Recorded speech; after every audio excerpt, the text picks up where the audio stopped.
the blinding begin. You'll never believe what I learned today.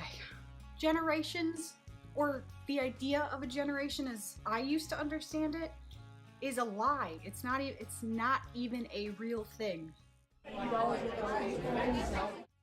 If generations as we understand them are wrong, then I can tell you why your marketing campaigns to millennials aren't working.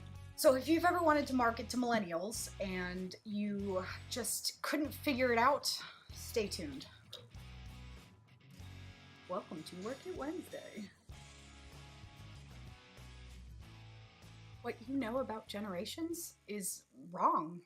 All right, let's start it off with a fun fact. Look, I hate to be the one to tell you this.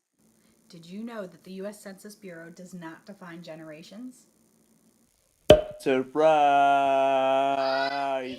So if the Census Bureau doesn't define generations, who does? Where did the idea of generations being defined come from?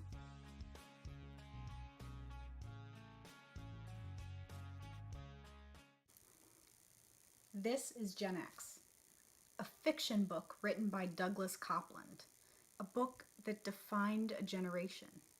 He first coined the term Gen X, and after that, it was like a gold rush to name those born between 1980 and 2000. Do you really think millennial was the first word ever thrown out there? So 60 Minutes tried Echo Boomers, then there was the Net generation, and then the Y generation. But who coined millennials? It was these two that coined the term millennials. Neil Howe and William Strauss. And if you go to Adam Conover's link below, Adam Ruins Millennials, you can actually see 1991 footage. I searched forever for it and cannot find it. And I don't have a really awesome research team, so the link's below. Mark Ritzen's description is one of my favorites. So while I get another cup of coffee, let me put it to you this way. How many marketers does it take to change a light bulb? Millennials. Because the answer to every fucking question in marketing is millennials. You've all received this from some numbnut on LinkedIn that you know, right? What the fuck is this? What the fuck is this, right? You ready? So here's Generation Y, the other name for our friends the millennials. As you see, they use tablets and smartphones, text or social media. Here's me over here, poor old Generation X. I can only use my personal computer now, apparently. I don't use a phone. I was born in the 70s, you know, oh, what is this fucking phone thing? Here's my dad over here, right? Here's my dad, right? Somehow he's using his fucking car to do messages, right? He's in his driveway beeping because I can't use the phone. I'm from 1945. So this is But the fact remains, generational thinking is reductive and condescending. Okay, but how does that apply to me marketing to millennials? What does generations, or the lack thereof, have to do with my marketing strategies today? Good question. A lot of stuff. You cannot market to a stereotype. When you choose to market to a stereotype, who you are actually targeting are those who believe in that stereotype. Okay, so if generations are a lie, it's just the social construct that we have come up with because we like to put labels on things. Maybe it's time to review what we think a millennial is. I started to ask myself the question, what are the characteristics of someone like me? This is everybody's depiction of a millennial, right? But that's not how I would identify as a millennial. I know, someone intelligent, charming, funny, hardworking, strong, and passionate, right?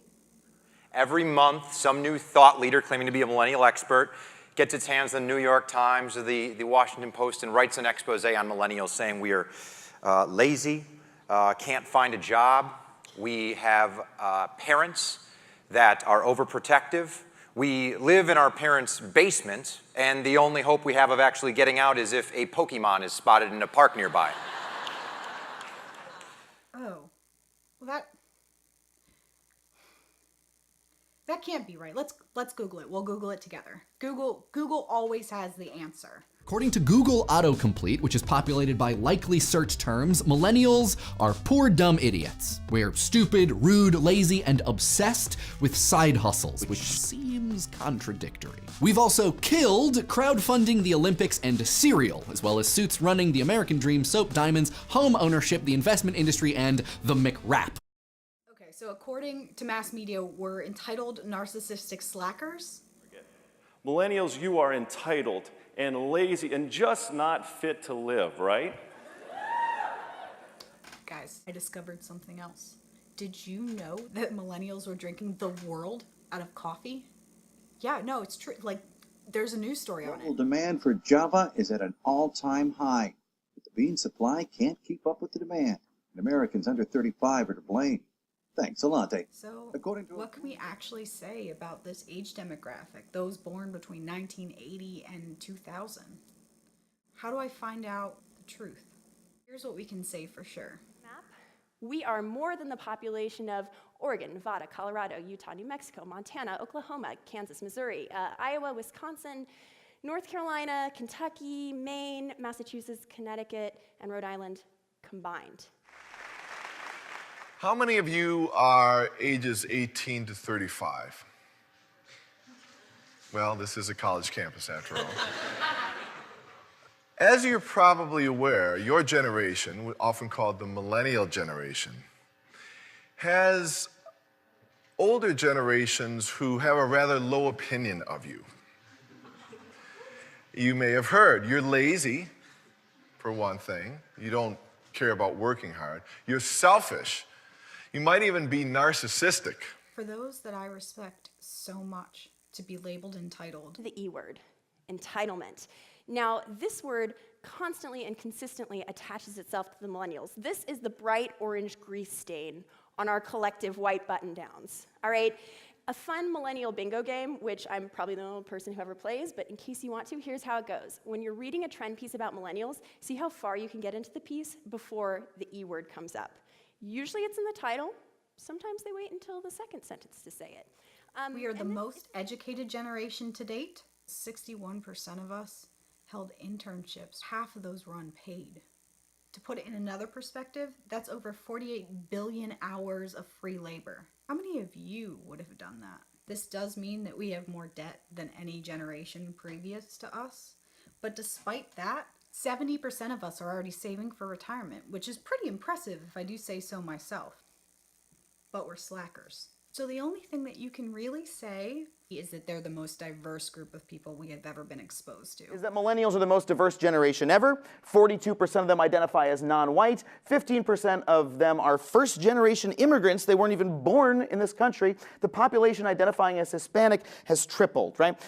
So, like, you can't treat them as a monolith, right? Almost any statement made about millennials as a group, other than how diverse they are, is going to be false by virtue of how diverse they are, right? We were also dealt a really bad hand. We earn less than our older peers before the recession and have experienced a 60% decrease in wage growth. So you have to ask yourself, who are you really marketing to?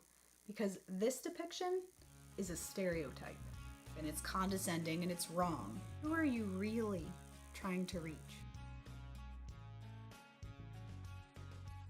How do you adapt your marketing strategy to fit this new definition of your target market? Who is the person behind the label?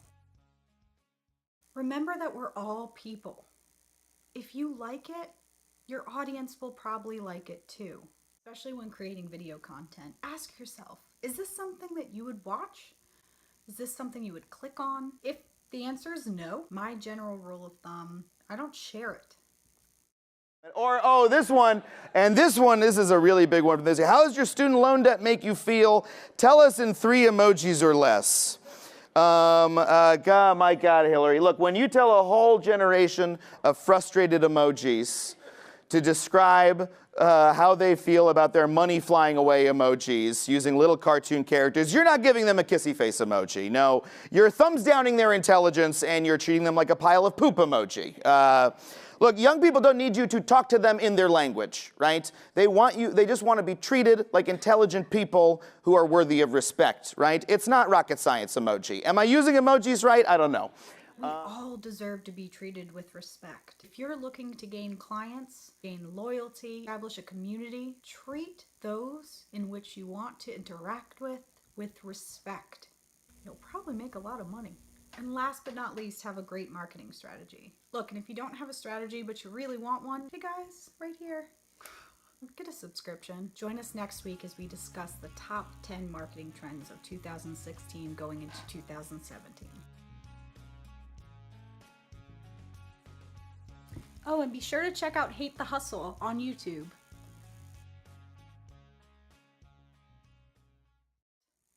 I really hope I didn't record this already. I am so blind. I wanted to share it with you, and the reason I want to share it with you specifically is because I know you guys ask me all the time, you know, how do you market to people like me? How do you catch the attention of a millennial? This is not the first version of this video. That accounts to almost 48 million hours a year in free labor. So why isn't your millennial marketing working?